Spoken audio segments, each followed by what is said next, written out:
Hey guys, good afternoon, everybody. Today is Tuesday, August 16th. It is 1:59 right now. Our mentoring session is scheduled for 2 o'clock. So just give me a few moments to set up this room real quick and then we'll get started with our session today.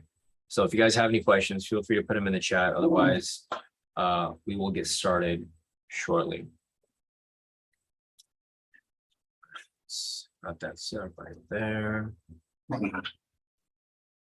It's good.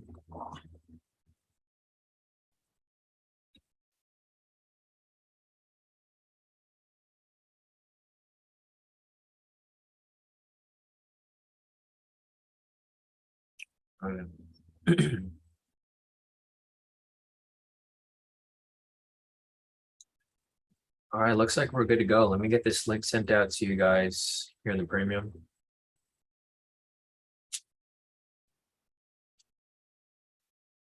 And we should be good to go. All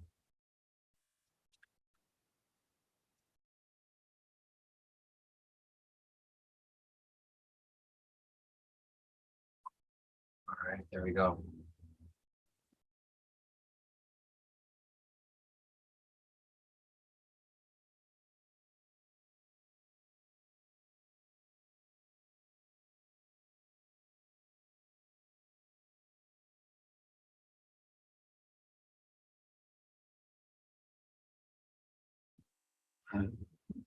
All right, so I'll give it a few minutes for people to make their way in. If you guys have any questions right now, feel free to put them in the chat and then we can cover whatever you guys need help with. So you guys are more than welcome to put your questions in the chat. Otherwise, we'll just give it a few minutes for people to join in. Hey, iPhone, good afternoon. Let's see, 2:01 right now. I'll give it a few minutes, still kind of early.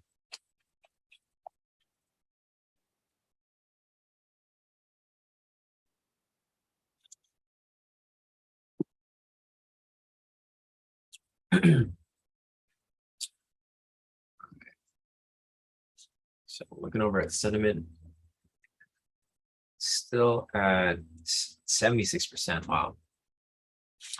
So it's pretty high right now. Looks like when we got off our live today, pushed up a little bit, and then it just came back down to stop everybody out. Or no, it came up to stop everybody out, and then it came right back down. A lot of people pretty much, bandwagon onto that drop, and then it's probably gonna push right back up tomorrow. Well, it already started pushing right here. So let's see, push it from this point up to right there, about 1,500 pips. Big push back to the upside. So, all right, guys, good afternoon, everybody. Today is Tuesday, August 16th. This is our K2 group mentoring session for the week. It is 2:02 right now. We're scheduled to start at 2 o'clock. So if you guys have any questions, feel free to put them in the chat. Otherwise, we don't really have any questions for today lined up. So this session is going to go on for as long as we have questions. So whatever questions you guys have, if you need help with anything trading related, just feel free to drop them in the chat. Otherwise, I guess we can look at entries from today. If that's what you guys want to do. I think that's pretty much what most people want. But if there's anything specific you want me to cover, feel free to cover it. Otherwise, for today, it looks like we might just be covering the entries that happened for today's session. Just examples for the SR rejection strategy. So if you guys want me to recap on that strategy, we can do that. Otherwise, if there's any other specific questions, feel free to put them in the chat. And then we can cover them more in detail. But I don't think we have anything else here lined up. So let me just turn it on real quick. Sorry, guys, my dogs are in the background. They're like fighting over this bone. All right, so let's see. Got about 8 people in here. I think a lot of people are going to make it in a little late. And we had a lot of votes to have this session for today. So we'll see, but it's all right. If there's no other questions, I'll just start off with going over the strategy. And then we'll go over the entries from today. Hey, Dana. Good afternoon. Let's see. Pat's asking Sean, without giving away your algorithms, obviously, What is the catalyst for the K2 SR zone to disappear? Is it time, repeated break of structure? So yeah, the reason why the zones disappear is mainly based off time, Pat. So the thing with the K2SR is that TradingView only allows for so many plots to be plotted on the chart, right? So like, for example, here, there's about 1, 2, 3, 4, 5, 6, 7, 8, 9, 10, 11, 12, 13. There's 14, 15, about 15 plots on the chart right here, right? With the K2SRs. If you go back to the previous SRs down here, you guys can see that these were the previous SRs during our live session this morning, right? So these are still valid. It's just that they've disappeared because TradingView only allows for a certain amount of plots to be plotted on the chart. That's why if you see price go along, a lot of these zones here that come up, they've come up in the past. So like, for example, let's see. So we have zones, well, you can't see them here, obviously, because price is so far off. But using these zones right here, right? So we'll use the zones from this morning. You can see that there's a zone right here. This zone could have been up like way over here. Like there could have been another zone like way back here, because it pretty much lines up exactly with where this zone came up this morning. So if you scroll back this far, you can see that this zone actually goes back pretty far, right? So it doesn't necessarily disappear. It just isn't shown on the chart. So that zone will still be there, but when price moves away, it'll disappear. And then when it comes back down, it'll reappear on that area. So it doesn't necessarily go away. It just kind of, it's just not able to be on the chart because it's so far away from price. But the way that these zones are created, they need to be tested at least twice or 3 times. So basically the same exact price point has to be tested at some point in the past in order for the zone to be created. And that's how they become created, because basically like the algorithm, all it does is that it identifies where these high lows are placed. And then if at some point in the future or in the past, if it touches that same exact point and it's like within a time frame, it'll create a zone, right? So like, for example, right here, this zone was created, and you can see how many times it was tested, it became a zone. Same with like this right here. This was initially started. As it tested it a couple of times, it created a zone there. So that's how they're created. And that's also how they are removed and how they disappear. So let's see, second part of Pat's question. Pat said, so then from a tactical standpoint, if a zone were to disappear, but you were to identify a potential zone off a previous high-low, you can still take an entry. I would, but it would depend on like where that zone is, right? So like it's really, I'd really identify it as a case-by-case basis. So like, for example, say you have a zone here, it's disappeared, but you have this drawn up from earlier this morning, right? If that's the case, then yeah, of course I would probably use it. However, if you have a zone that's drawn up from like a week ago and you just forgot to delete it, right? Like say, for example, you drew up the zone last Monday and then price pushed like way up to the top, right? Like super far up, and you kind of forgot about it, right? Like you never deleted the zone and then it comes back down, then no, I wouldn't use it at that point. If it was like pretty recent, like it was within the same like a day or two ago, or even the you know, a couple hours ago and it just disappeared, then yeah, I would use it. But in that case, it would typically come up again. Like it wouldn't not show up, because if it comes down to that point, here, so let me show you, this is the 1 minute chart, right? If I go back as far as I can, let me just show you how far it'll go, because the thing is, those zones will only come up for as long as there's data on the chart. So it doesn't really go back that far. All right, so today's the 16th. And the data, meaning all the data on the chart, only goes back to July 24th. So if you have any zones on here, it'll be, I mean, it'll go back to like July 24th, but anytime before that, it's not going to show up on your chart because the data is too far back. So let me see. Follow up on Pat's question. Pat said, got it, makes sense. Because otherwise the entire chart from 40,000 to 30,000 price action would be a huge zone. Thanks, man. Yeah, no, exactly. And that's the main reason why I wouldn't draw up these zones on higher time frames, right? Because like, for example, prices right here, if you go on the 1 hour, well, it's not going to show up right here, but like if you're on the 1 hour and then, or let's go on like a higher time frame, like the 4 hour, right? So say you go on the 4 hour, you draw a zone right here, right? For whatever reason, you draw a zone right there. And then we'll just replay it to this point. Like right there, we'll go on the 1 minute. Like you're gonna have a ton of entries right here. Like you don't even know what's what, right? So that's why you won't go on the higher time frame and draw a zone, because I mean, if that's the case, then all right, you're gonna take every single buy here. I mean, not that it's a bad thing, but it's also not a good thing, because you're not really looking for high quality trades. You're kind of just taking every single you're like taking like every single trade here, right? Like let's see. Let's just count how many entries would have came up right here. So we got one right here. Let's start from here, because this is probably like the easiest. So we got one right there, and I'm just gonna identify where these stop losses will be placed. I'm just gonna draw a couple right here so that we have an idea.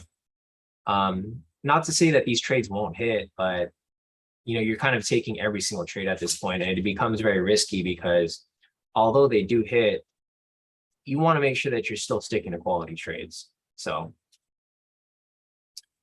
let's see. All right, so this one over here would hit stop loss, right? This one right here. Let me just move this over a little bit. You would have a bunch of wins right here, but it looks like this one right here. Let me draw any arrows or something like that. That one right there. Okay, I think this one will hit stop loss. No, actually, that hits TP. So that would have hit TP too. I'm just looking. I'm like purposely looking for a bad trade here. Okay, like right there, right?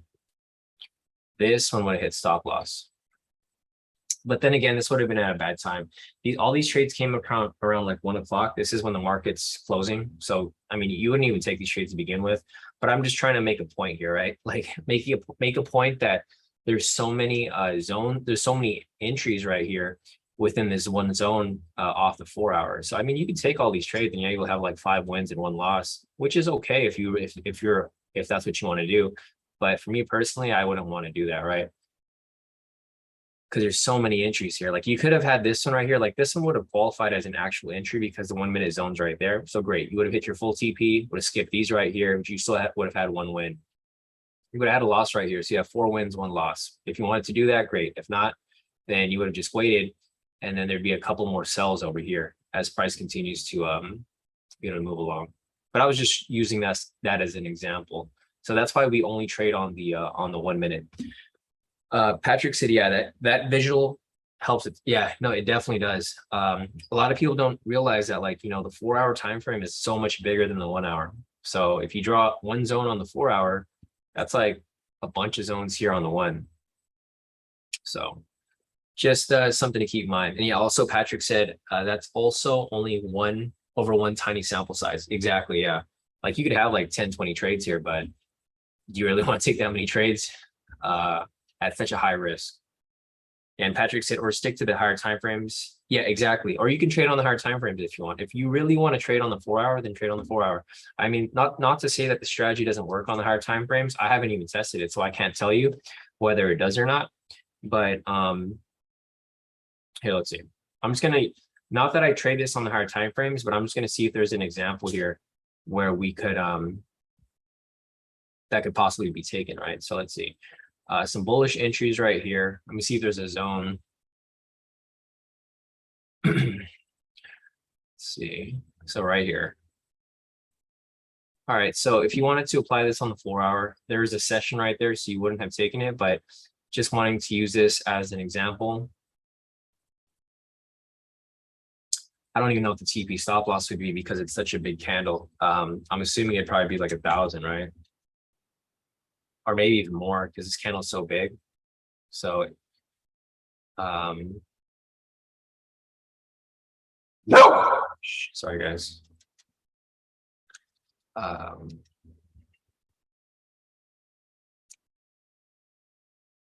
right, so that's too big. 250 maybe. That's still too big. 150 looks a little better. So 1,500 pips right here. Maybe you let that run. and a full TP right there. I'm just showing you guys examples here, if and when you wanted to apply this strategy here, which I mean, it's doable. It is doable. I haven't tested it, so not that you guys should do it, but if you guys want to test it, you guys are more than welcome to play around with this on the higher time frames. You know, you guys are welcome to test whatever you like. It's the possibilities applying these strategies are really endless, because these are meant to be used when momentum's high. And when the market's moving like this, I mean, just looking at the candles right here, there's a lot of entries that you could have taken if you wanted to. So looks like there's another one like right over. The wick's too big. Just trying to identify one right there. Actually, there's another one right here. So not that one right there, but there is one.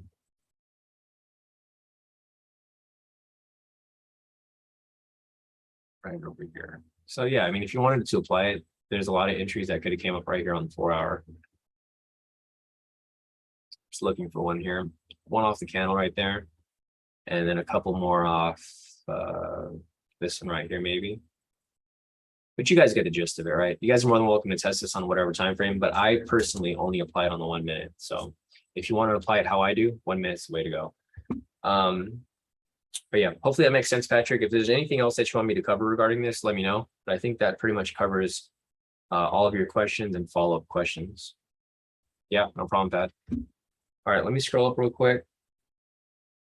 Next question is from PC. So PC is asking, is it okay to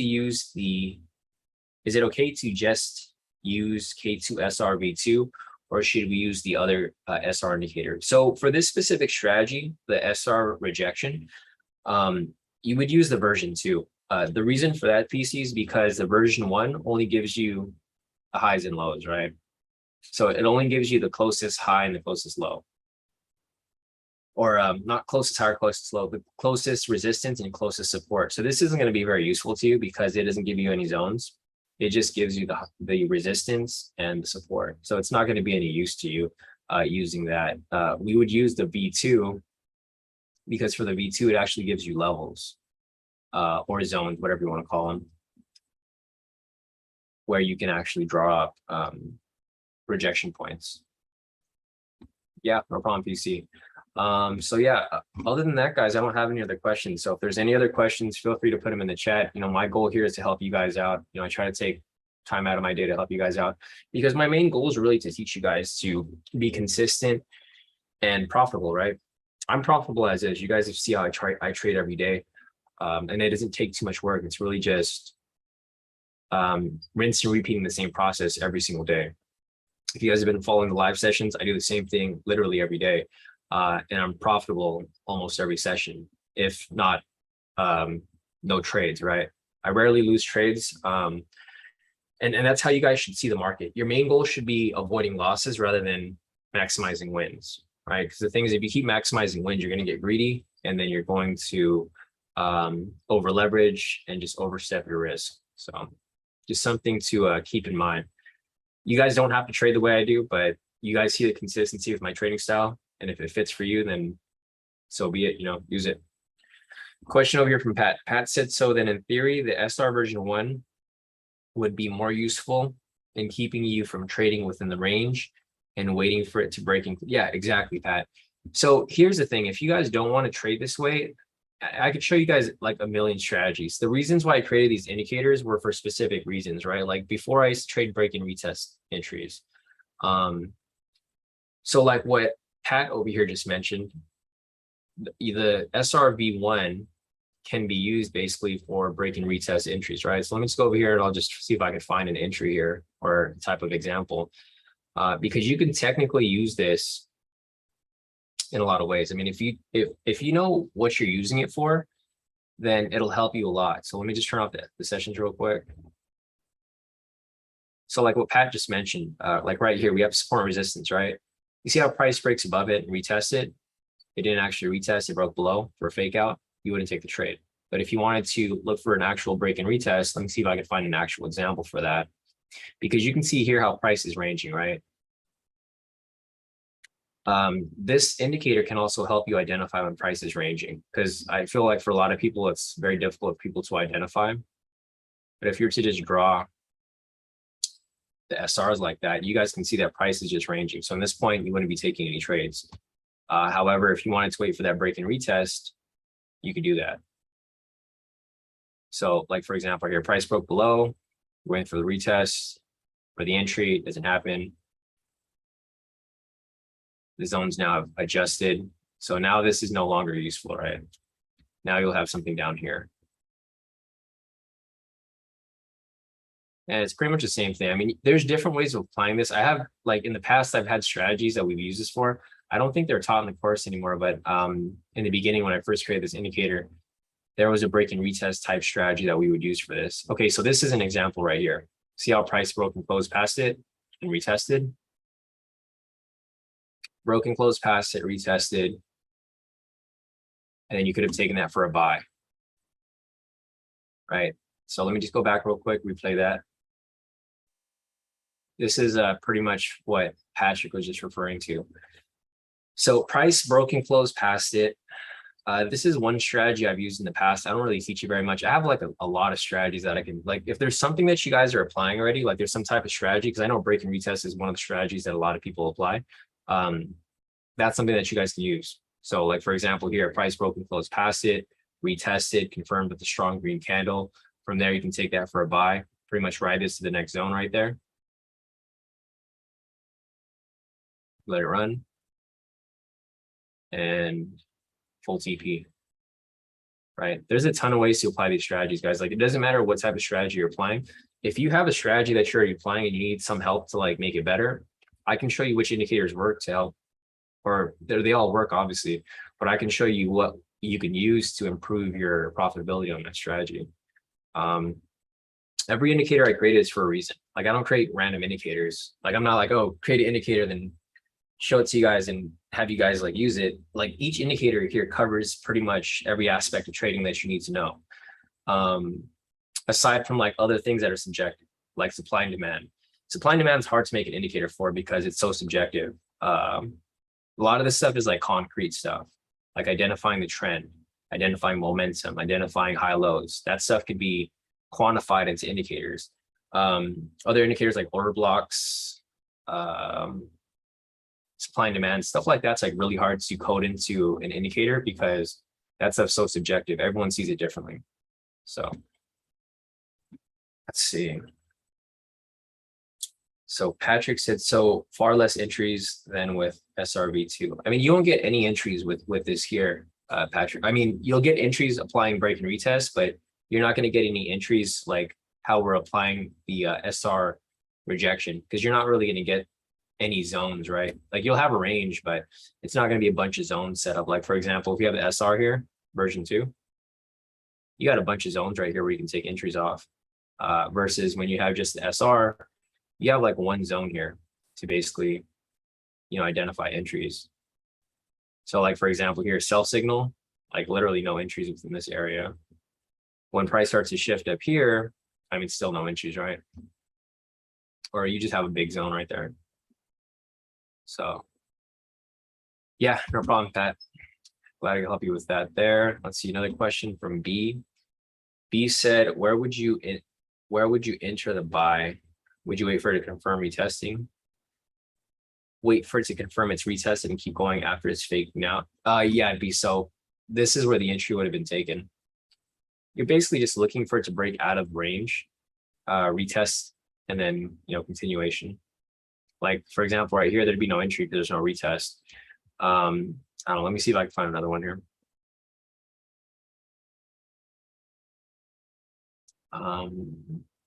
No retest there. You're basically looking for, it's kind of similar to the strategy that we're already applying. It's just slightly different, because instead of looking at the zones, you're looking at these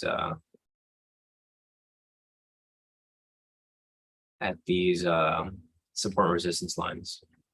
And this is a super basic strategy. This is stuff that like a lot of people apply when they first start trading. Not necessarily a bad strategy, but it's a really tedious strategy from my perspective. So, because you don't see too many entries here. Like, let me see if I can find another one.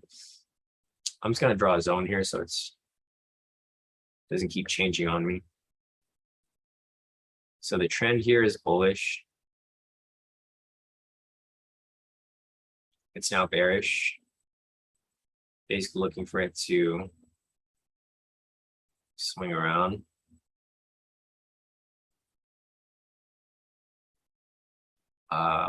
But you can see right there, we waited like almost an hour or maybe like 30 minutes, and there hasn't been any entries.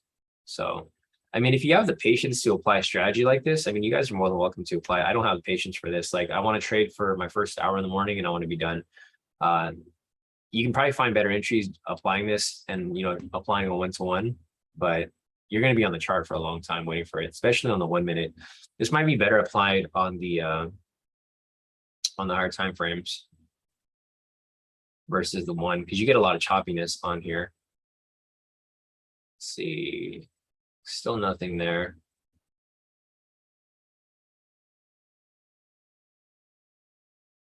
Yeah, nothing there.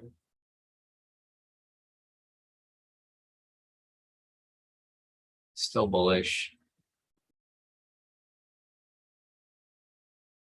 And the problem is that it's always changing. Like, you guys can see right here that the support resistance is always changing. So it's like, you have to literally be adjusting it like every minute.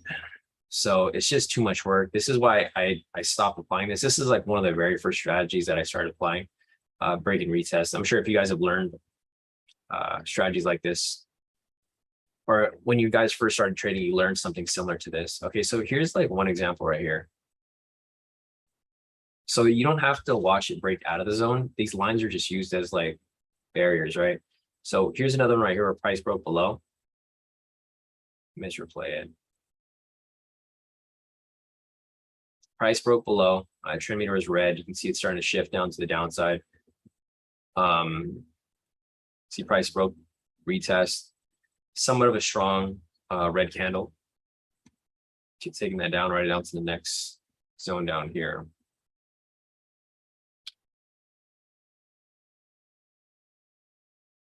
And then it just keeps going down. And then you can see how it hits TP, right? So, I mean, there's a ton of strategies to apply here. If there's anything that you want me to cover that will assist with whatever type of way you trade, I can help you, but you got to give me like actual requirements. So if you guys ever want me to look over any strategies, just send me the requirements and I can look at it, and I could basically tell you what you can do differently to make it better. But make sure that you have requirements. You can't just give me a random, like, you can't just message me like, hey, do this. This is how it works, right? You do this, this, and that. Because a couple people have tried to have me look at their strategies and it makes literally no sense. So if you're going to show me strategy, at least make sure that it makes sense. Like there is a step-by-step process when applying the strategy, because the only way to really have a good strategy, guys, is if you have a rule-based strategy. So if you look at any of my strategies here, they're all rule-based, right? There's no deviation from the strategy. It's like, okay, if these are met, then there's an entry. If they're not met, there's no entry. You can't have one where it's like, okay, if this maybe meets, this one maybe meets, then you can enter. It has to be like for sure. Let's see, Jonathan said, could you go over the trade we took today? Yeah, definitely. So let's go over here real quick. Go to the Telegram. Let me check the timestamp for that entry. So this is a trade we took today. We took it at 7:20. So let me go over here and rewind to 7:20. So you pretty much waited like an hour for this entry, but when it came, perfect entry. 7:20 right here. All right, so I'm gonna go ahead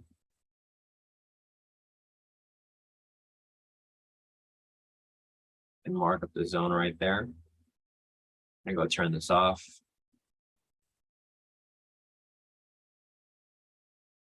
Put the requirements right here. And let's get started. So right here, we took a buy for our entry. You guys can see the markup right there. For that entry, we wanted to identify a wick rejection off the K2SR V2 zone with a moderate green candle. So looking at this right here, we have a wick rejection off the structure. And we have a moderate green candle right there, right? It's not, the wick on top's not too big. There's no doji. It's a pretty full body. So this is a pretty decent and moderate candle. It's not a strong candle, but it's moderate, right? You're only looking for moderate. You don't care for strong. You just want to make sure that it's not weak. So with that said, first requirement here has been met. We identify a bottom wick rejection off the K2 SR V2 zone with a moderate green candle. Requirement one's met. Number two, confirm your trading in the direction of trend using the K2 trend meter and K2 pivots 3/4. So basically green over red. Right here, looking at the trend meter, it's green. So this indicates that we're in a bullish trend. Using a second confluence, the K2 pivots right here. When the green one's over the red, that indicates a bullish trend, right? So with that said, we have a bullish trend with the K2 pivots, a bullish trend with the trend meter, and this confirms a strong bullish trend. So with that said, we've confirmed that we're trading in the direction of the trend since we're taking a buy. Third requirement, you want to confirm that you're trading in the direction of momentum. In order to do that, you want to look back to see the most recent momentum signal. There's a green momentum signal right here indicating that momentum is going to the upside. So with that said, we have requirements 1, 2, and 3 met. After that, you can enter your position right here for a long. You set up your TP stop loss, fixed TP stop loss. You let that run. And full TP. That's the same trade we took this morning right here. And here are the profits I took after it, right? So there's no way of faking this trade here. There's no way of saying that we went back and we just picked out what won here. We actually do this live. So everything here is, you can see the green strip. I let it hit full TP, made 1,070 off my main account. My FTMO copier made 920. My MFF made 860. Second MFF, same thing. And third MFF, same thing. So with that said, there's the example, or not example, but review of the trade that we took from today. So if there's anything else that you guys want me to cover, let me know. Otherwise, we'll keep going on along with the questions. So let's see. We got one more question from B. So 1 second. B's asking, I traded V1s gold on the 5-minute or 15-minute with trend meter settings at 15, 30, 1 hour, 2 hour, waiting for a confirmed trend of 2 hours, typically for a 1-to-1, 3 at 30, 30. B's been trying to figure out better ways to increase the risk to reward and finding better ways to let them run or cutting them early. I'm curious what you would do differently, if you don't mind. It's already a very high win rate, but I'm not sure how could I improve it. So short answer to your question is I can't really help you too much with gold, B, because I don't trade gold. So I don't know how it moves. I mean, I know how it moves. Obviously, it moves crazy. Like everybody knows that gold moves crazy and a lot of people lose money trading gold. But I can't really tell you how to increase your risk reward because I don't know how it moves during certain periods, right? It's not like US 30 where I know the best time to trade is from like 6:30 to 8, and then you should take a break between like 8 to 9, and then you can come back for the mid session. For gold, gold is highly manipulated. So I mean, we can take a look at it. I mean, I'll mark up like however you do it, but I can't really give you any tips on like how to increase your. I can tell you how to make the strategy better, but increasing your R&R, I can't really tell you unless you know what the issue is, right? So let me just mark up what you put here. So you see you trade gold on the 5-minute. We'll go on the 5 since you said you trade on the 15 or the 5.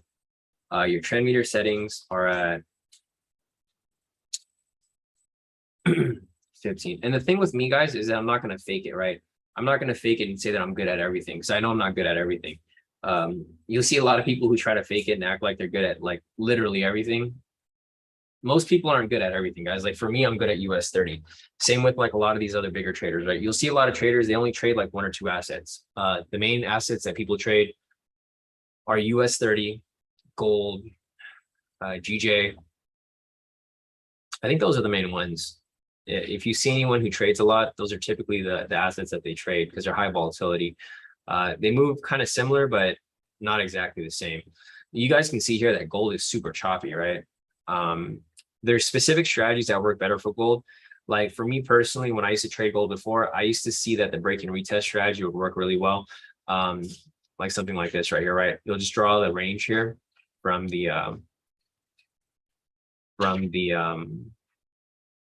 highs and the lows, and you can basically just follow them as you break below. Not necessarily break and retest, but you can follow them, follow range. And when it breaks out of the range right here, you can typically follow it and ride it lower. And then same with like this right here. I mean, you can't find anything right here because it's still in a range. But typically, when it breaks out of the range, you can take a trade off there too.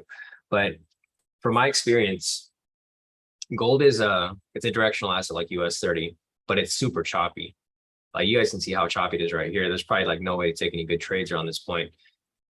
It's really just finding when it breaks out of structure. So let me see.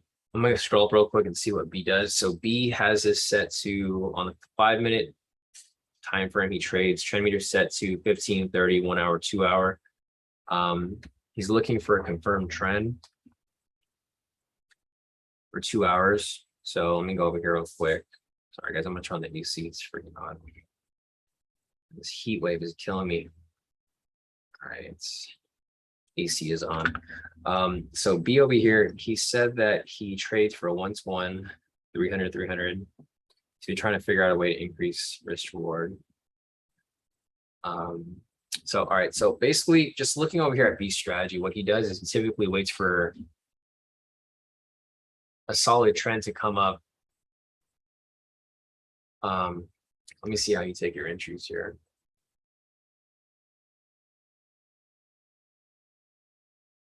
Okay, so you're taking the V1s on here. You're basically looking for solid trends. So the problem with this here, like identifying the entries, is that the V1s repaint. So you have to actually go back and like review it, right? Like we'll have to replay it. So let me just find areas here where it's trending, like you mentioned.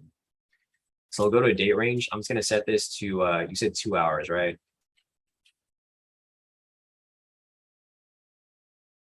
All right, so for 2 hours right here, it looks like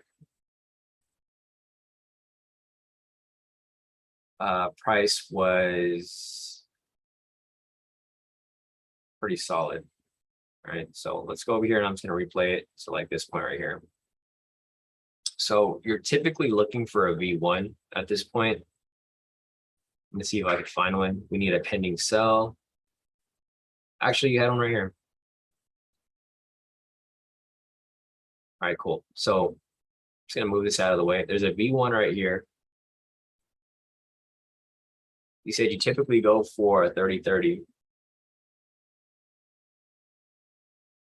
or 300-300, I guess.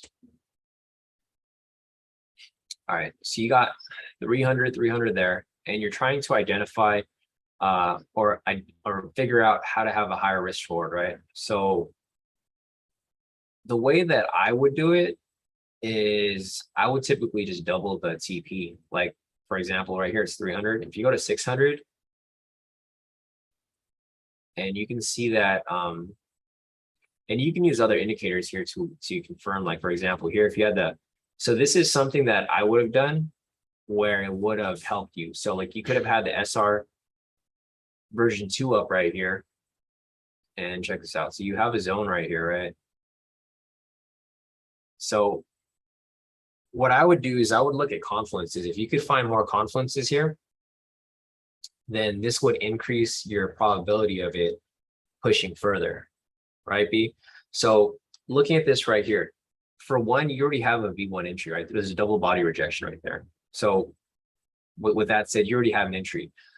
In order to confirm whether it's going to be a better trade or not, what you can do here is you can look for extra confluences, right? What is the confluence list over here? So Confluence Checklist, overall bias, bearish. I don't know what the overall bias was, but the trend is bearish right here. And it's been bearish for over 2 hours, like you mentioned. You're looking for a high-low continuation. There's no high-low continuation right there. You look over here at the high-low candle reversal. So right here, you can see that the high is a red candle, right? This is going to confirm one Confluence right there. So a couple of Confluences here already lined up. You have like 1, 2, maybe 3. I don't know. I can't confirm because I don't know what it was looking like today. But you got those right there lit up. Additional strategy Confluence. You can even add more. You can add like K2SR V2 wick rejection, right? You have wick rejection right here, moderate red candle. This is probably going to give you an idea that, you know, price is going to keep dropping. So instead of going for a 1-to-1, if you feel really confident about it, then go for double, or you can even go for triple. I think your area where you would be wary about is the next low. So the low is right here. I think that's too far. I wouldn't go for triple. I wouldn't go for 1 to 3. I'd probably go for 1 to 2 right here.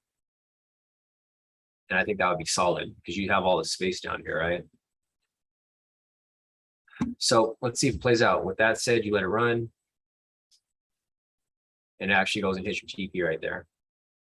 Right. So that's one way of doing it. I mean, there's a lot of ways to confirm. I think the best way to confirm is the more Confluences. The more Confluences you have, the bigger the push. So let's see if we can find another one here. Again, right here, double body. There's no zone there.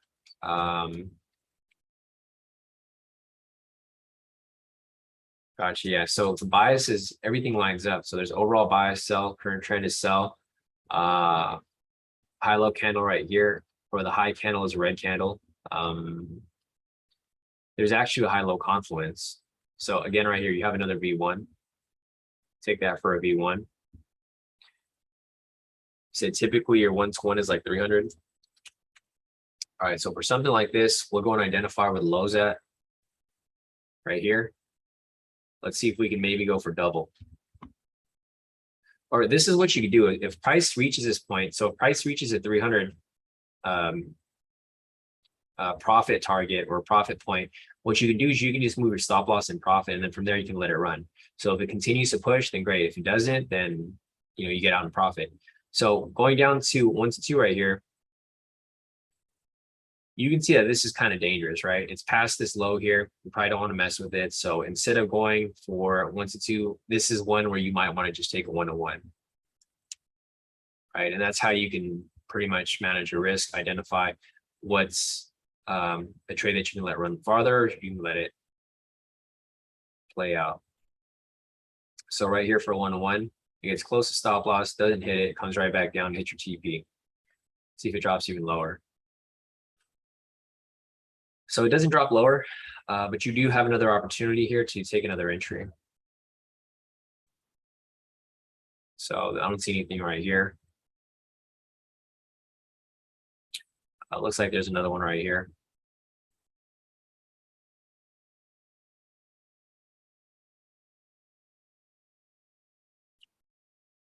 Replay again. So this strategy does look pretty good. I mean, you found something that works really well. Again, right here, V1 double body. Your fixed TP stop loss is typically 300 pips. So let's go ahead and play around with that. I think the threshold is going to be pretty much around the same place again. Yeah, threshold, same place. You can't really extend it out because the low's right here. You don't really want to mess with that. So, and even this one right here might be a little risky. You might want to go for something smaller. But if you were to take it, it wouldn't have worked out. So for this trade right here, I probably would have skipped it because like, as I mentioned, what you want to look for are these high lows. Like if your TP is past the high low, you know, odds of it probably reversing are going to be very high. That's usually going to be your criteria. And you'll see this from other strategies I apply. Like if you guys ever applied the intraday strategy, one of the requirements that I typically used in the past was to not trade around the SRs.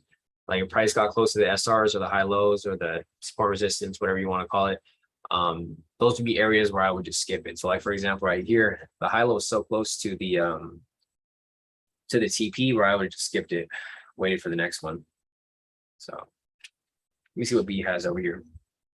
B said he also increased the win rate by entering once at entry and once like 15 pips in drawdown. Yeah, no, you could do that. You can split your risk, half your lot size, and just double down into the position. You can do that. I mean, for me personally, I don't like doing that because you're kind of second guessing your position, right?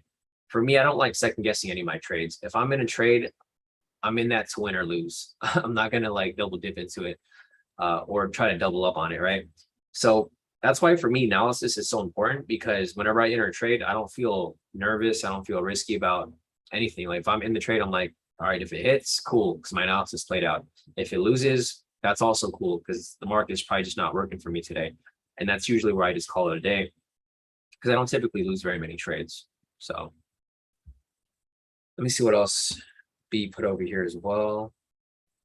I'm just gonna scroll here real quick. I want to make sure I didn't miss anything. Yeah, gosh, you said solid trends off the blue ones, then the dips. Yeah, no, definitely. B said I tend to avoid when it starts to range because it struggles to get to my TP sometimes before reversing. Yeah, and that's a smart thing too. So that's one thing that I wasn't really looking at. Again, right here for this entry that would have lost. Let me just look at it again. And that's something that you have to continuously do, right? You have to continuously look at the charts to make sure that it's not ranging. It looks like, yeah, it looks like price was probably ranging at this point. You can't really see it here, but if you were to draw your high lows throughout the chart, you'll see that it was in a range, right? So looking at the big range, there's the big range right there, right? Look at the small range.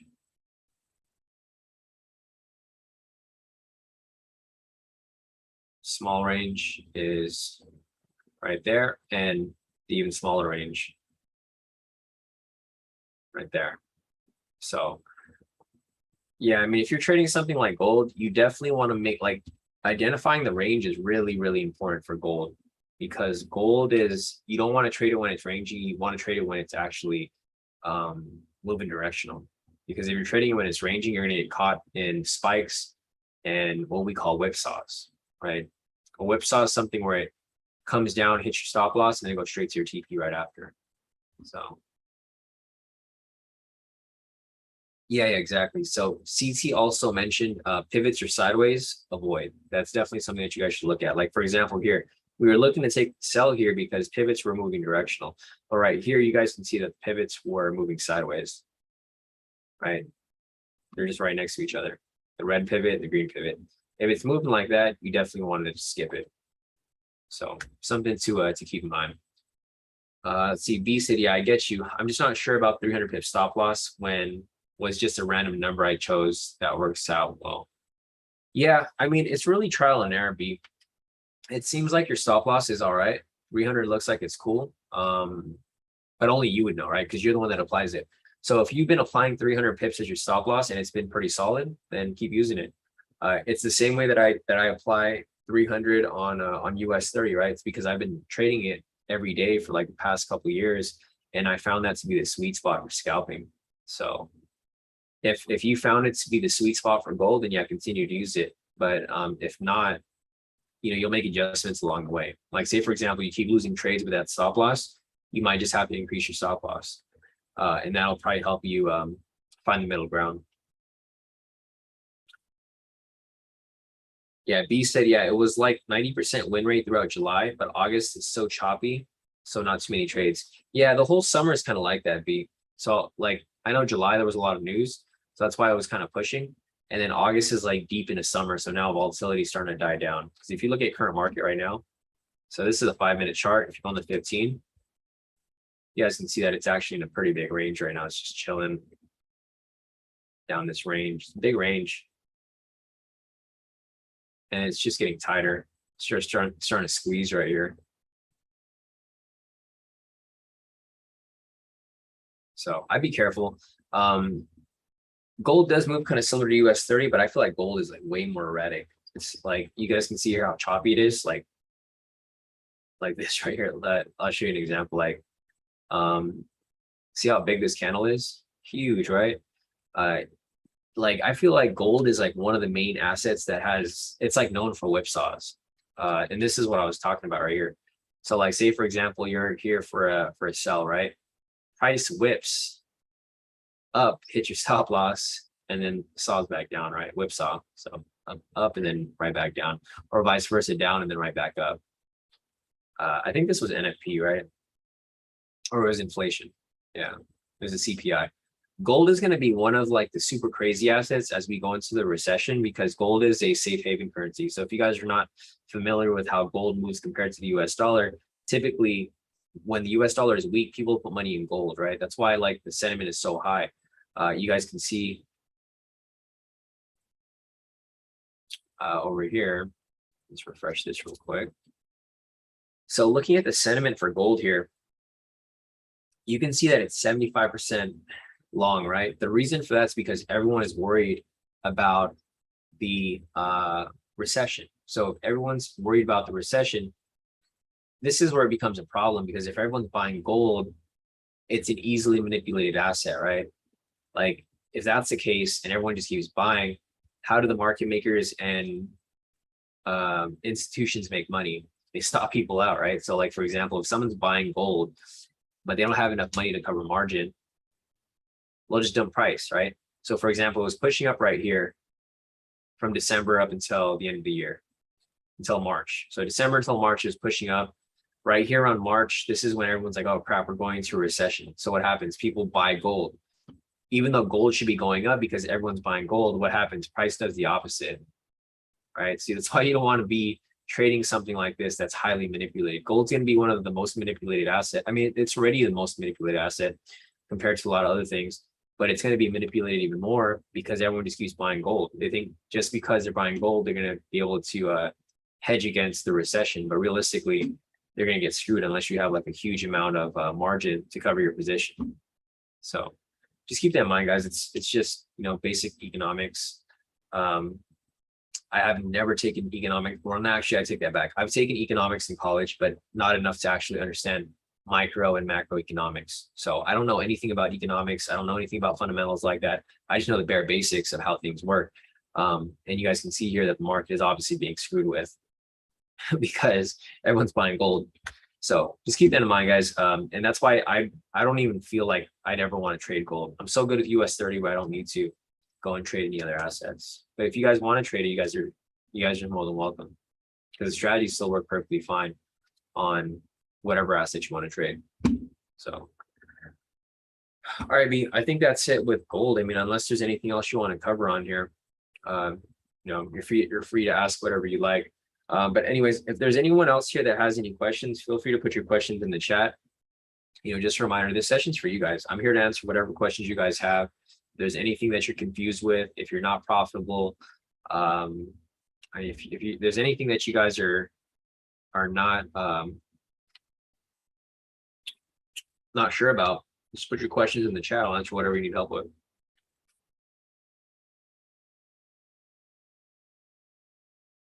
Okay. So let's see. Jonathan said, was there another entry after the trade we took that hit TP? I mean, there was a lot of entries that came up, Jonathan, but not one that I necessarily took. So we can go over there and look, but not one that I personally took. So let me see if there's anything over here real quick. That trade we took at 720 was right there. I'll turn the SRV2s. We'll just go along and I'll see if I see anything here. So that's the trade that we took, hit full TP. There was another one right here that came up right after that also hit TP, looks like. So there was one right there on that candle, and there's another one that was right here, like immediately right after. So I think this is the one that you were talking about, right? There was one entry here, one entry there. You can see it pushes up. It's TP again right there. So other than that, let me keep going on. I don't think there was anything else until like after 8 o'clock, because right after we got off live, trades started coming up. So let me just go forward a little bit. 8 o'clock is right here. We're looking for a bullish momentum signal. All right, we got a bullish momentum signal right there. The doji candle, we wouldn't take that one right there. Okay, so here's one right here, right? We have a wick rejection off the structure, which is right here. Wick rejection off structure, moderate green candle.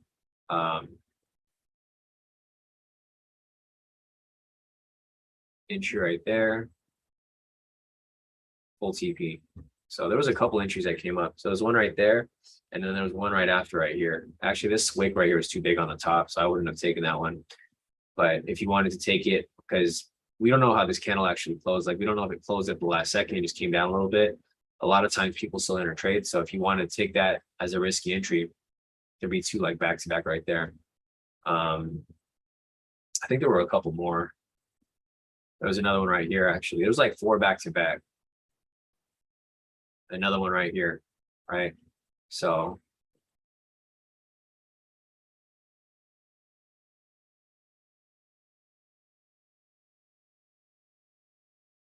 another zone right there. Wick rejection off the structure. Another buy right there. Another full TP right after. So yeah, after the live when we got off, there was like a bunch of entries that came up right here. So I drew them up. It was like 1, 2, 3, 4, something like that. They came around this area. So I don't know if there was anything else, Jonathan, that you saw, but there was a lot of entries. So if you keep going forward, like I'll just keep pushing forward a little bit. I mean, obviously I wasn't trading around this time, but if you kept following it, so let's see if it comes back down. Okay, again, right here, here's another one. This one is a little iffy though. So this one right here, trend meter was blue, but the pivots were still green. So possible entry right there. It would be considered risky and not not a high quality trade, but it would still fit the requirements. Like it's still bullish, it's just not very strong. Another one right there. Full TP, it looks like, or not. Yeah, right there, full TP.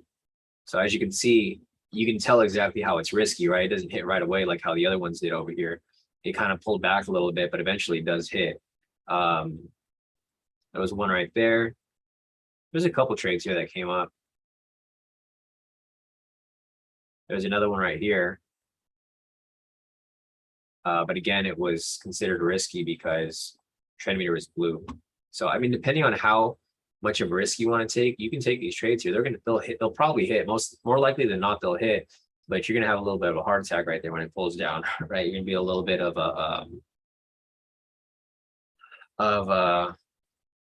it'll be questionable because it'll be coming down. You're like, damn, I should have never entered this trade. Comes right back up, hit your TP. You're like, okay, cool. Patrick said, Sean, is there an example of a wick rejection followed by a momentum signal for a trade? Yeah, I mean, there's a lot of them. So let's see.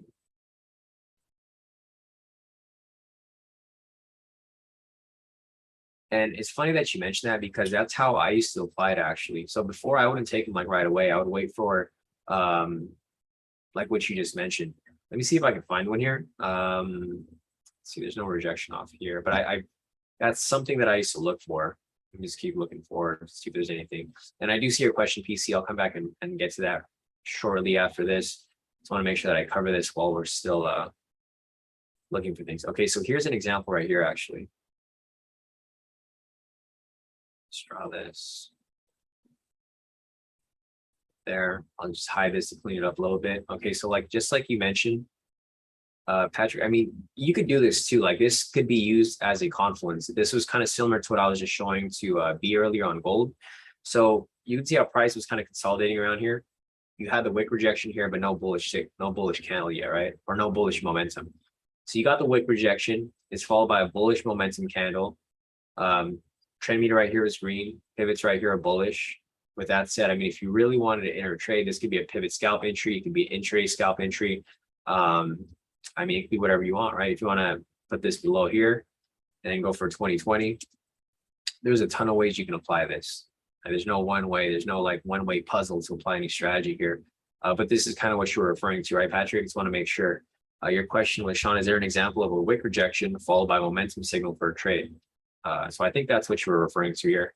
Wick rejection off the structure. It was a moderate green candle followed by momentum. You know, if you wanted to take this here, there you go, full TP. If you want to go for a 1-to-1, you can put your stop loss below the structure, go for a 1-to-1. If you want to do a 1030, it doesn't matter. Whatever you feel comfortable with, apply it, right? I feel comfortable with this because this is a good sweet spot for these types of trades. But if you feel extra confident about it, you know, you can even go for a 2-to-1. Like for example, you go for your stop loss is below the structure and you want to go for a 2-to-1. I mean, you're more than welcome to try that out. But for me, I like taking for sure trades. Like for these, I wouldn't feel as confident because, you know, we're in a ranging market. But if you were to take something like that, it looks like it still would have hit anyways. So that's what I'm saying. Like these strategies apply to like anybody. It doesn't matter if like you want to, like you can use my strategies as a foundation. But if you guys have other ways to apply your TP stop loss, you guys are more than welcome to do whatever you guys feel comfortable with. What I do is I just teach you guys what I do, right? Like you don't have to trade exactly how I do. If you don't like doing negative risk reward, then don't do it. You just use my strategies as your foundation to build on. So you already know how to enter trades. Now you just got to figure out, okay, what fits your risk criteria? Like, do you like doing negative reward, risk reward? Do you like doing positive risk reward? Do you like doing break 1-to-1? It's just up to you. So you guys can see here, you could apply the positive risk reward, negative risk reward like I do, 1-to-1. It's really up to you, however you guys want to apply it. So, all right. Yeah, no problem, Patrick. Glad I could help you with that. Back to PC's question. PC said, if someone wants to avoid negative risk reward strategies, which would be the 2-3 you would recommend with 1-to-1 risk reward that could be applied in New York, 630 to 8.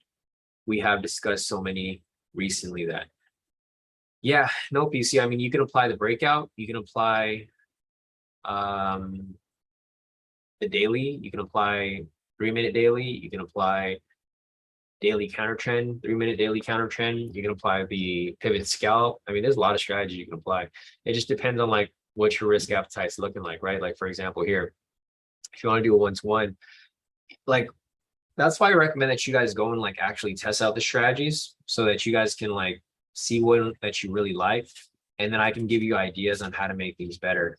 Yeah, Patrick said 10-minute snipe is deadly when the market is not ranging. Exactly. Yeah. Like what Pat said, that's one of my favorites. So my favorites that I would probably recommend if you want to do a 1-to-1 would be number one, the breakout, but the breakout's not for everybody, right? The breakout might even be worse than a negative risk reward because you're going to be stressed out the entire time because it moves so fast.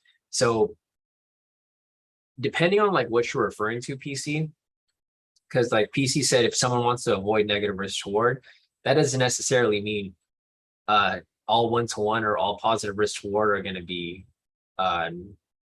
safer or easier to apply, because you guys know that the breakout will like, this will give somebody a stroke, right? Like it'll literally give you a heart attack. You'll be stressed out taking that trade. So even though it's a 1-to-1, you're still going to be stressed out taking it because it's such a crazy strategy. So for me personally, I don't know if like that would be one that you'd like to apply. I like applying it because it hits so fast. Like I'm different, right? It's not for everybody, but if you guys want to apply that, you can do it. Like that's going to be one of my favorites. The other one's probably the daily. Yeah, PC, so the breakout is not for me. So just stick away from the breakout then.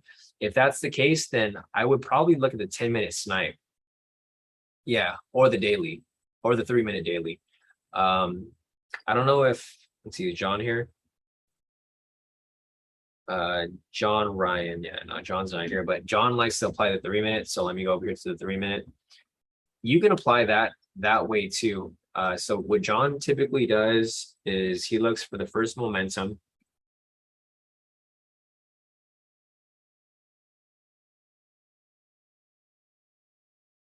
Okay, so this is what he does, right? I'm not sure if you're familiar with the PC, but like basically the way that John applies it, 3-minute. And the only reason that I like this one is because John does such a good back test on this. Like he showed me his data and this works really, really well. He's been showing me other strategies too that he likes to apply that work very well as well. Let me see, where's my messages to John? So John over here also, he's applied the strategy here. It's basically the SR rejection, but when it rejects off the pivot or the first pivot, he tested this right here. He had 15 wins and 0 losses between 6:30 and 10 a.m. This was yesterday. He tested this on his own. You guys can see the profits he's making.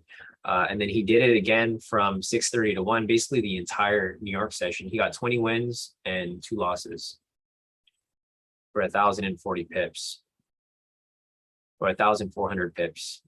So, so a couple of things that I would probably recommend would probably be, if you don't like the breakout, then maybe apply the 3-minute daily with a counter trend confluence, or you can apply the 10-minute snipe. I think you should probably stick to just 2 strategies. You know, you throw another third one in the mix, and then that's probably going to throw you off because you're going to get confused with the strategies. So I would probably stick with the 3-minute daily with the counter trend. In order to apply this, you're basically looking for the first momentum signal after market opens. So market opens over here at 6:30. Looking for the first one right here, right? You're looking for the first momentum. It doesn't matter. It doesn't have to be valid. It just has to be a momentum signal. Right here, you can see we have a sell signal. And you want to confirm that the trend meter is opposite of momentum. So the trend meter is green. Momentum here is red. So instead of taking the red, you're going to do the opposite, go in the direction of the trend. Take a buy there. It's a fixed TP stop loss, 300 pips. And this is from today, August 16th. Let that run and full TP on the next candle. No drawdown. So this is one that I would recommend. 3-minute daily with the counter trend confluence. And then the 10-minute snipes that Patrick mentioned. Let me just go over here real quick and see what Patrick said real quick. Patrick said 10-minute snipe is deadly when the market is not ranging. Yeah, and so the problem with this strategy here is that the market is ranging. So it's not a good time to apply right now, but when the market's moving directional, like say at the end of the summer, it'd be a good strategy to apply. Patrick said it's his favorite strategy so far. He had like a 95% win rate with that strategy up until summer session. Yeah, exactly. When it comes back to fall, I think it's gonna be a good strategy to apply, and it goes for a good 500 pips. Patrick said, I could literally take the 10-minute snipe, walk away, do some yard work because it's so consistent. Yeah, I would do the same thing, Patrick. I would literally, like after the live session, if I saw a snipe, I would take it. I would go walk my dogs, come back and full TP like within an hour or so. So if you guys are not familiar with that strategy, it's not too difficult. I mean, it's pretty basic overall. Let me see if I can just reset these to default. And I'm sure a lot of you guys still remember how it's applied. It's not too difficult. It's like you're looking for, you're basically applying the K2SR strategy, but there's just a couple more requirements here. It's the 10-minute snipe strategy. So you're like literally looking for what we call a snipe. All right, so like for example, right here.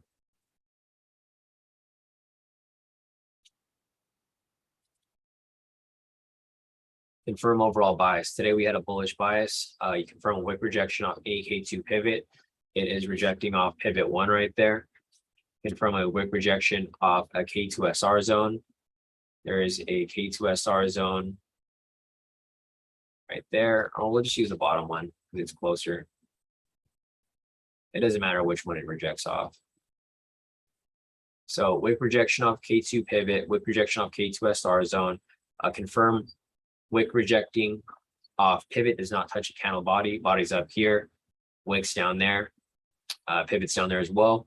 You're trading the direction of momentum because we have a bullish momentum right here. You take the buy there from 500 pips.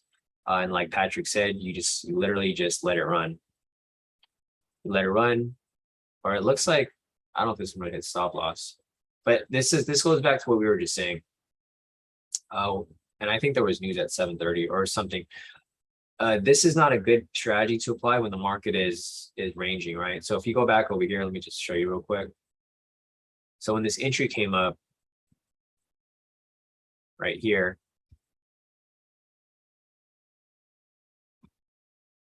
you can see that the market was ranging. So this is why I haven't been applying this, but I was just showing that as an example. Like if you were to take something like that, you could literally take it and then it could run, but you can see the erraticness of the price movement, how it came up and then it just spiked right back down before coming up and hitting the TP. So that's why I haven't been applying it lately. I don't know if you've been applying it, Patrick, but I don't think it's like a good market. There's like, for example, right here, big range for a long time. Right here, another range. Like there's like not enough movement. If you go back like pretty far, this is August right here, right? August, lots of ranges. If you go back to like January or somewhere earlier in the season, see like right here, see how price is moving very directional? Like you can take like literally every sell. Take the buys, take the sells, take the buys. Pretty easy, right? And then you get to summer over here, like June, ton of sideways movement.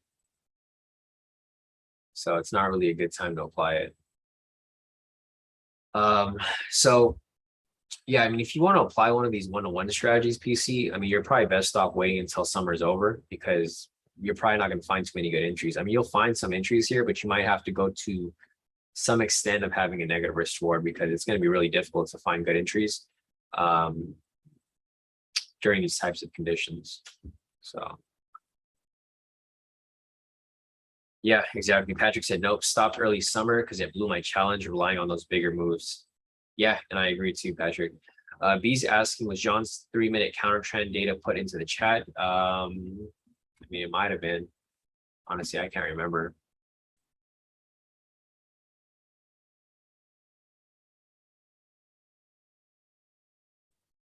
Does anybody know this person? Biden is first. I feel like this guy is scamming. Mr. Baden. Biden, I will never DM you first. He like puts like random messages in the chat. Says, please, who is your mentor? Let me see what else this dude's been posting. He's been posting like weird stuff. I'm like debating whether I want to ban him from the group or not. Because he just keeps putting random stuff in the chat. I know Cece was talking to him for a while in the chat. He said, how do you make money with Forex? Damn scammers. Can someone help me make money with Forex? Good signal provider. I can't tell if this guy's a scammer, so I don't want to boot him from the group if he's like really just asking weird questions. Try to ask Cece. Let me just forward this question to Cece real quick. Cece, what's your buddy over here doing?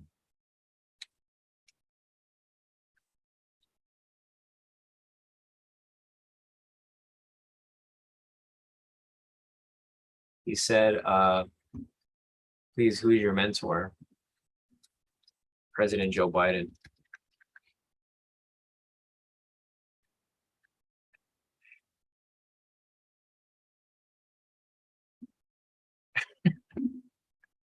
All right, sorry guys. Let me go over here real quick. Let me just type up a 3-minute. Okay, yeah, the spreadsheet's right here. Who asked for this? B. B, what's your oh crap, let me see it. It's gonna be in the other chat. So I need to look over here. Or you know what? I could just send it to you. Or let's see. I think we can find it on here. There we go. Just gonna tag you in it, B. Let's see, B is right there. I think this is you, right? So I've tagged you in it, B. Just go to the chat right here, Premium Trade Talk. Click on this right here, and then he has his spreadsheet. There, I gotta change John's name. John's name says John Ryan, mom's coworker's husband. It's funny how like John found me. His wife is my mom's coworker, and he saw me buying all these new cars, and he was asking what I do. He's like, "Oh, I trade." He trades too, so it worked out. We both trade. But yeah, B. Oh yeah, okay. My bad. B's probably gonna be like wondering who's tagging you in there. All right, I tagged you in it so you can see it. All right, guys. So other than that, I don't see any other questions. You guys have anything else that you guys want me to cover? We've been on this mentoring session for a little over an hour, but if you guys have anything else that you want me to cover, I'm here. Another question from B, he's asking, do you recommend any good strategies you used with a high win rate on Forex pairs that come up often? So it doesn't come up often, but the main strategy that I used, like before when I used to call signals, and the win rate for the signals are pretty high. Like you guys, let me see if I can find them over here. It's been a long time since I've traded Forex. All right, here I'm gonna go here to the year-end results. Because I think last year I was still calling signals, right? I can't remember. Maybe I was, maybe I wasn't. Okay, so yeah, I was calling signals in 2021 still. So looking over here, you guys can see for these signals, I had 99 wins and 24 losses for the entire year. Pretty good win rate. So win rate for that was, so 99 plus 24. Total trades of 123, so 99 divided by 123. I had about an 80% win rate for Forex. The only strategy that I was applying for all of those signals was the K2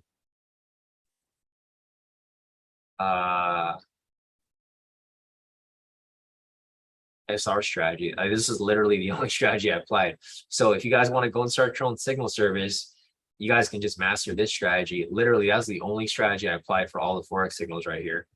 Like every time I call a signal, this is the only, they don't come up very often, but they always hit. Like we barely had any losses. We had like maybe like a couple losses. I only traded until September too. So it wasn't very long. I stopped calling signals in September. The main reason I stopped calling signals is because people would keep copying my signals. They would post them in their own paid groups, and then they would say it was their signals.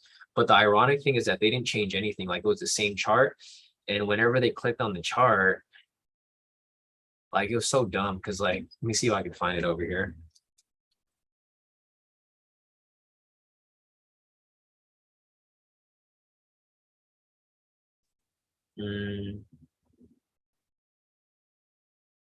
So like this guy over here, like this guy's an idiot, right? His name was Forex for All. He was a signal service.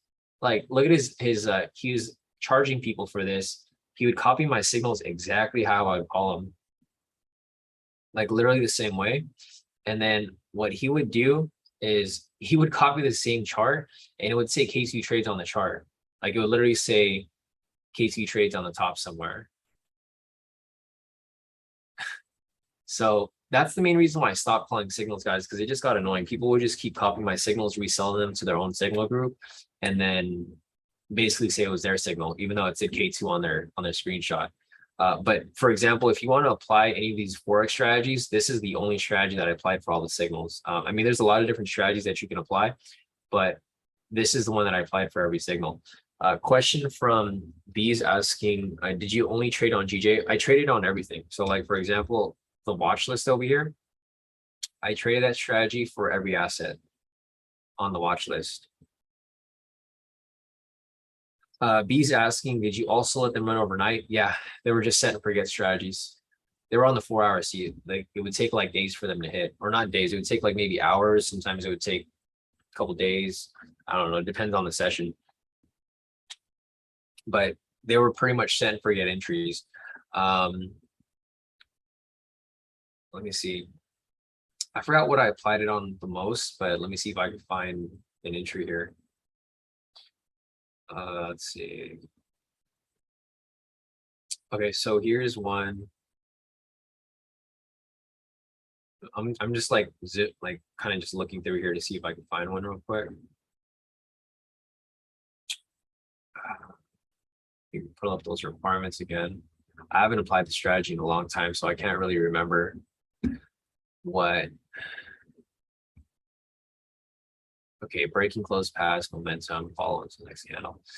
So this is like a simplified version of it. If you want to learn the strategy, actually go on the course and rewatch the video, because I honestly I haven't applied the strategy in so long that I don't remember what all the requirements were. I'm pretty sure there was other things that we used, but let me see. Courses. Let me get to that course page real quick. Curriculum.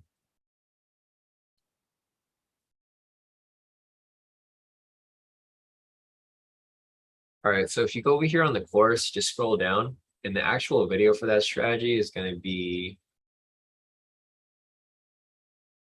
right here, K2 SR zone trading strategy. It's trading from zone to zone. That's basically what the strategy is.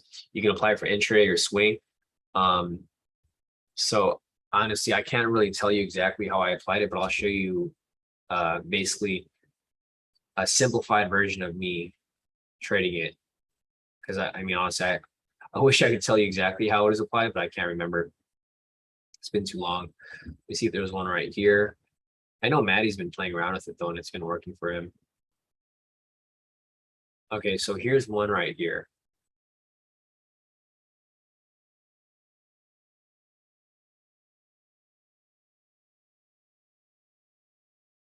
So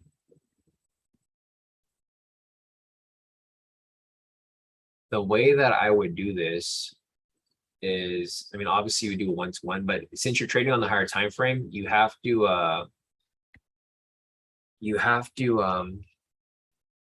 to make adjustments, right? Like these aren't necessarily trades to set. You could set and forget if you really want to, but if you trade on the higher time frames, you know that you should be adjusting your stop loss and profit. These aren't trades that you should just like let run, even though you could. I personally don't think that's like the best way of doing it. But like, for example, this is how you'd set it. It was for a one-to-one. Basically, first requirement here is you want to confirm a breaking close past the K2 SR zone. So you got a zone right here, right? You can see this candle right here is breaking and closing past it. The one thing that you want to be careful for is news. So I know there's news right here. I honestly, I can't remember if like we just avoided it or waited for the news to pass, but I can't tell you exactly what it was. But I'm pretty sure we probably would wait for this candle here to be done, and whatever the market would move after it, and then you make either late entry or you can enter it and then have wire stop loss just to cover. But this is how you would set it up. Wait for a breaking close past the K2SR. You want to confirm the direction momentum right here. We have a sell signal. You would enter on the open of the falling candle right into the next SR zone. So this is where your full TP would be. But when price reached this area down here, you want to move your stop loss and profit. That's typically what we would do. However, you can just let it run. Let's see if we let it run and if it hits. So eventually it does hit, right? So you could have either let it run or you could have let it reach this point and then move your stop loss and profits. You pretty much guarantee profit right down here. I'm not sure if you were around B, like when we were applying this, but typically, I mean, depending on the conditions, we would either let it run or we just let it run we would move our stop loss and profit. So either way, we would guarantee about 407, about 47 pips to like 50 pips, somewhere around there. Or if you let it run to full TP, you just let it run. I don't have the details here, but you would put your stop loss at the previous swing. It'd be for a one-to-one. Typically, you want to ride it to the next K2 SR zone, which would be right here. So you can either set your TP closer or you can go for a full one-to-one. So there's one example right there. Let me see if I can find another one here. I don't think there was anything else. On GJ here. Let me go find another asset. So nothing there. But I pretty much applied it to all of the assets right here on my watch list. Let's see, OddJPY.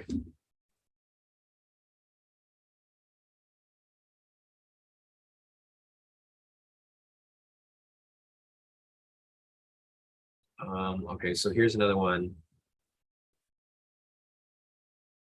right here. The problem with this is there's so much news. Like you can see right here that there's a lot of news. I'm pretty sure that we would skip the trades if there was a lot of news, but I'm just using this as an example to show you, how these entries were taken and whatnot. So actually, this one over here would have been skipped because it's right at the zone.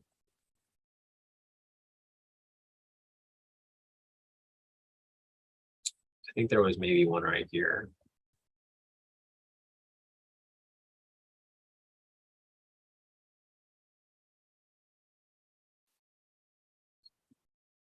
No, I wouldn't have taken this. Stop loss would have been too far off. Yeah, it just wouldn't be. And this strategy right here, I know there was a couple like precautions to take on them. This was one that we didn't really apply during the summer either. Like if you look over here at our results for last year, let me check real quick. 31st. Yeah, you guys can see right here that it starts to slow down a lot. So in January, we took about like over 30 trades. February took over 30 trades. March took over 20 trades. April took over 20 trades. And then Biden said, DM me. Sorry, guys. Sorry, I just got sidetracked. But yeah, going back to what I was showing you guys right here, you guys can see that it starts to slow down around summer. So even if you wanted to apply the strategy right now, it's probably not the best time to apply it because the volatility is just not there. And also you're gonna get a lot of choppiness in the market. But if you were to go back like farther back before summer, like say May, January until June, you'd be fine to find more entries there. Like if I was to rewind back to June over here, let's clean this up. You guys can see that there is a lot more entries to be taken right here. Yeah, so like right here, this is an even better one. So like for example, right here, price broke and closed past it. That structure right there. I'm gonna go and draw this to show you a visualization. Comparing trading this from like now and the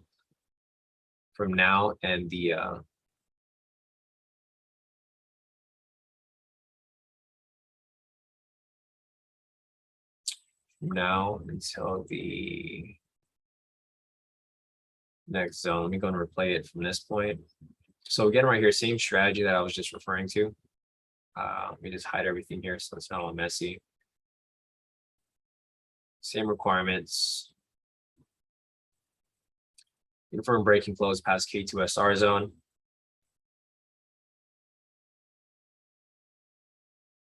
Confirm direction momentum. We have a bullish momentum right here. You enter on the open of the falling candle right there. Stop loss to be at the previous swing right there, 213 pips.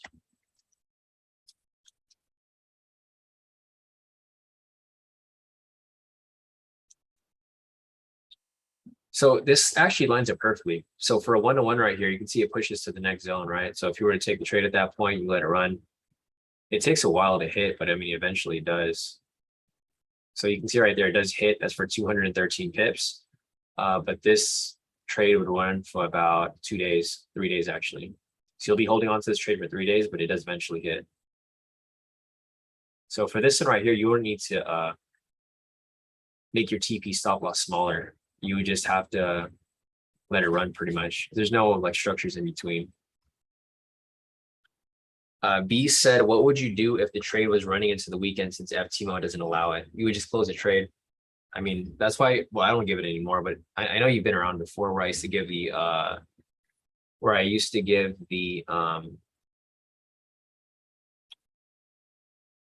think I still do, don't I? So at the end of like basically every Friday, I give a warning, or I don't know if I do it anymore. Okay, so like for example, right here,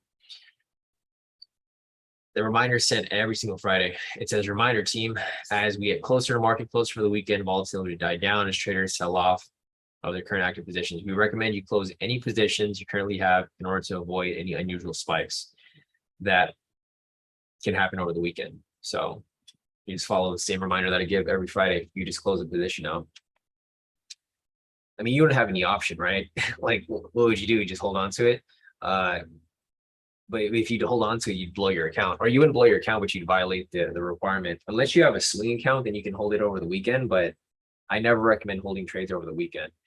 And this strategy here might not even work with FTMO, honestly. This is why I stopped applying the strategy myself, because you have the news requirement, right? You can't trade during news. So like if you were to enter this trade right here, it's on news. When I was applying the signals and I was applying this myself, I was trading this on my personal account.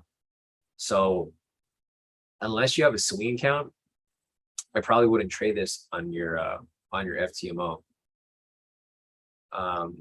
you can try this on shorter time frames, but I mean, I can't tell you exactly if it's profitable or not. I know other people have applied this on shorter time frames. I've seen Maddie, he applies this like on the 1 minute sometimes.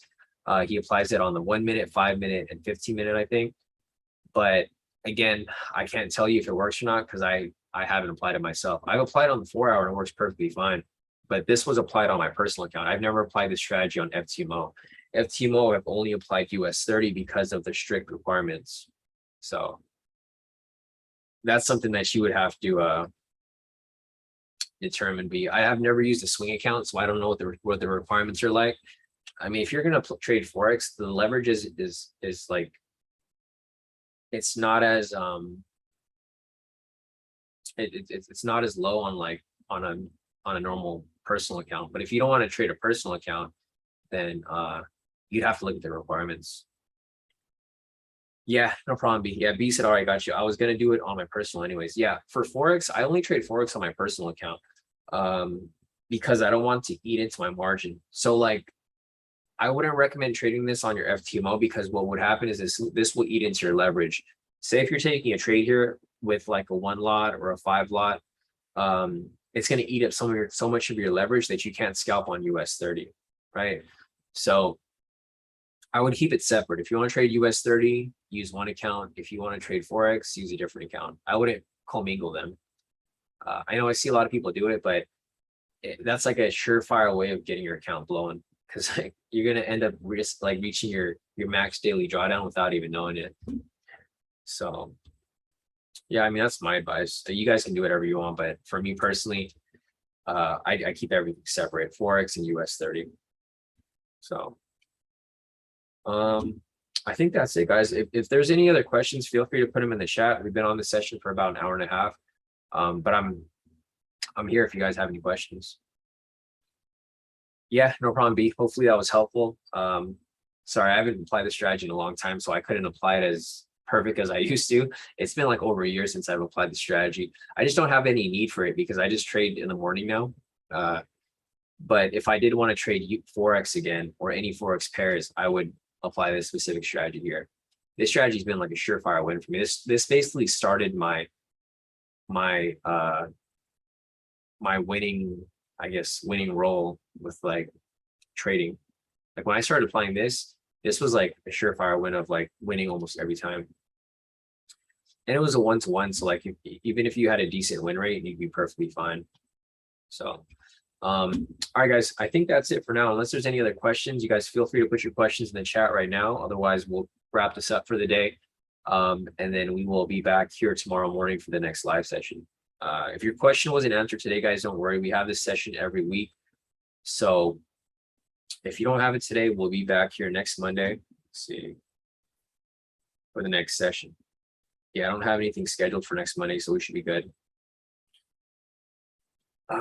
Sure, no problem, B. No problem, Patrick. No problem, everybody. I'm gonna have to go see what's up with this Biden. I will never DM you guy. Pretty sure this guy is not who you think he is. But yeah, guys. All right, so I'll see you guys tomorrow morning. If you guys have any questions, feel free to email me or message me on Telegram. Otherwise, I will see you guys here same time, same place tomorrow as we take on US 30 for Wednesday, August 17th.